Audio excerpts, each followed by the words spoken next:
ঢাকা মহানগর পুলিশের অতিরিক্ত কমিশনার ও সাবেক ডিবি প্রধান মোহাম্মদ হারুনুর রশিদ কিশোরগঞ্জের নিজ এলাকায় গড়ে তুলেছেন প্রেসিডেন্ট রিসোর্ট নামে এক বিলাসবহুল প্রমোদাগার। জেলার মিঠাইন উপজেলার ঘাগড়া ইউনিয়নের হোসেনপুর গ্রামে ৪০ একরেরও বেশি জায়গা নিয়ে রিসোর্টটি তৈরি করা হয়েছে। রিসোর্টটির প্রিমিয়াম স্যুটের প্রতিদিনের ভাড়া ২০,০০০ টাকা, সর্বনিম্ন ডিলাক্স রুমের ভাড়া প্রতিদিন ১০,০০০ টাকা।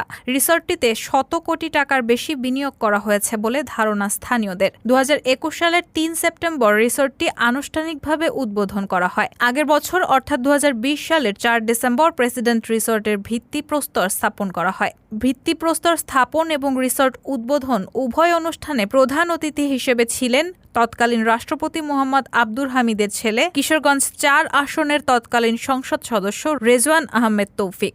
স্থানীয়দের সঙ্গে কথা বলে জানা গেছে, পুলিশের আলোচিত সমালোচিত কর্মকর্তা হারুনের প্রতিষ্ঠিত প্রেসিডেন্ট রিসোর্টের ব্যবস্থাপনা পরিচালক হিসেবে দায়িত্ব পালন করছেন তার ছোট ভাই ডাক্তার শাহরিয়ার।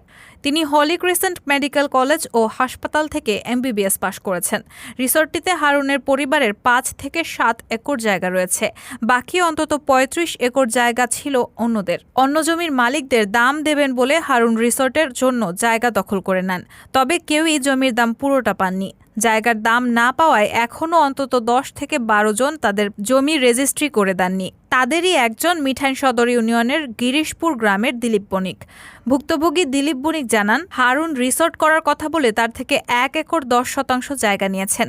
জমির কোনো দরদামও নির্ধারণ করা হয়নি। তাকে ৫০,০০০ টাকা দেওয়া হয়েছে, অথচ জমির দাম হবে অন্তত ২০ লাখ টাকা। তিনি বলেন, আমার মতো এমন অন্তত ১২ জন রয়েছে যাদের নামমাত্র টাকা দিয়ে জমি নিয়ে গেছেন হারুন।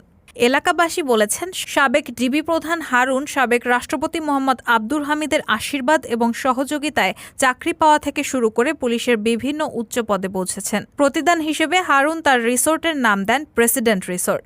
রিসোর্টে duplex cottage, cultural centre, outdoor সহ নানা রকম কারুকার্য সংবলিত পাথরের বিভিন্ন সামগ্রী রয়েছে। আছে একটি চাইনিজ রেস্তোরাঁ, শিশু পার্ক, ওয়াচ টাওয়ার, লেক সহ নানা কিছু। সাবেক প্রেসিডেন্ট মোহাম্মদ আব্দুল হামিদ সহ আওয়ামী লীগ সরকারের বিভিন্ন পর্যায়ের মন্ত্রী, MP, পুলিশের ঊর্ধ্বতন কর্মকর্তা, চলচ্চিত্র জগতের তারকা এবং ভিআইপিরা বিলাসবহুল রিসোর্টটিতে সময় কাটিয়েছেন বলে জানা গেছে। রায়হানা মুন, সবার কথা।